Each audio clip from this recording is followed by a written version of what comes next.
Hello everyone, তোমরা সবাই কেমন আছো? আশা করি সবাই ভালো আছো। তোমাদের আশীর্বাদে আমিও ভীষণ ভালো আছি। আজকে তোমাদের সাথে শেয়ার করব মজাদার একটা রেসিপি। সেই রেসিপি হচ্ছে ইলিশ মাছের সাদা বোনা। এই ইলিশ মাছ দিয়ে বিভিন্ন ধরনের রেসিপি তৈরি করা যায়। আজকে আমি তৈরি করব ইলিশের সাদা বোনা, আর একটা তোমাদের সাথে শেয়ার করব কিভাবে রান্না করি। তাহলে বন্ধুরা দেখে নাও এটা আমি কিভাবে রান্না করি। এখানে নিয়েছি অনেকগুলো ইলিশ মাছের পিস, প্রায় 8 থেকে 9 টুকরো হবে। এগুলো খুব ভালোভাবে কেটে ধুয়ে পরিষ্কার করে একটা প্লেটের মধ্যে রেখে দিয়েছি। আর অন্যদিকে নিয়েছি পেঁয়াজ কুচি, রসুন কুচি, আর নিয়েছি বাদাম। এগুলো আমি এখন ব্লেন্ডার করে নেব। প্রথমে পেঁয়াজ রসুন ব্লেন্ডার করে নেব, তারপরে বাদাম ব্লেন্ডার করে নেব। আমি আলাদা আলাদা করে ব্লেন্ডার করছি, কারণ হচ্ছে আমি আলাদা আলাদা করে এগুলো তেলের মধ্যে ভাজবো, তার জন্য আলাদা আলাদা করে ব্লেন্ডার করে নিয়েছি। এখন আমি গরম একটা কড়াইয়ের মধ্যে তেল দিয়ে দিলাম পরিমাণ মতো। তারপর এটার মধ্যে দিয়ে দিলাম পেঁয়াজ কুচি। পেঁয়াজ কুচিটা আমি লাল লাল করে ভেজে নেব। ভাজাটা হয়ে গেলে এর মধ্যে আমি দিয়ে দেব পেঁয়াজ রসুনের বাটাটা। দেখেন এখন আমি খুব ভালোভাবে এটা ভেজে নিচ্ছি।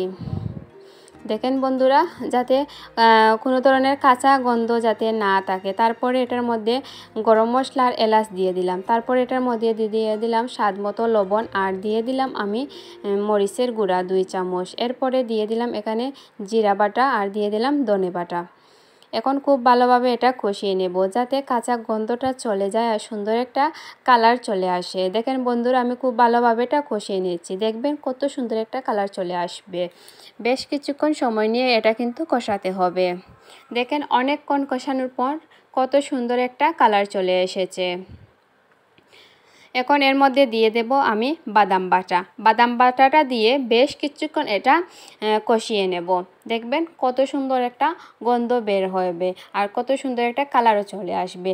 এরকম আলাদা আলাদা করে যদি দিয়ে আপনারা ভাজেন মশলা, তাহলে সুন্দর একটা কালার আসে, আর খেতেও অনেক স্বাদ লাগে। তারপর এটার মধ্যে দিয়ে দিলাম আমি দুধ দিয়ে আরও বেশ কিছুক্ষণ এটা কষিয়ে নেব। দেখেন বন্ধুরা, খুব ভালোভাবে কষিয়ে নিচ্ছি। এটার মধ্যে কিন্তু আপনারা হলুদ ব্যবহার করবেন না, তাহলে এটার কিন্তু সাদা যে একটা কালার সেটা কিন্তু চলে যাবে। তারপর আমি পরিমাণ মতো জল দিয়ে দিলাম। জল দিয়ে আমি এর মধ্যে মাছ দিয়ে দিলাম। মাছ দিয়ে বেশ কিছুক্ষণ এটা কষিয়ে নেব।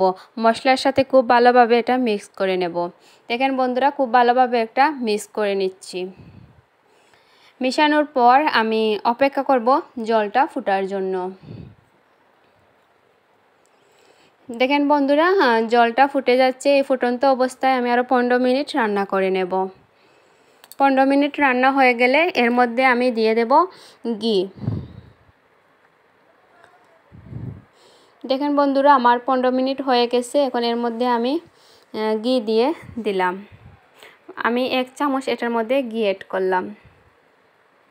ঘি দিয়ে বেশ কিছুক্ষণ এটা নাড়াচাড়া করে নেব, যাতে ঝোলের সাথে খুব ভালোভাবে মিশে যায়। মিশানো হয়ে গেলে আমি আর বেশ কিছুক্ষণ এটা ফুটিয়ে নেব। তারপর এটা নামিয়ে নেব। দেখেন বন্ধুরা, জলটা ফুটিয়ে গেছে। তরকারিটা আমার অলরেডি রান্না হয়ে গেছে। এখন একটা প্লেটের মধ্যে আমি নামিয়ে নেব।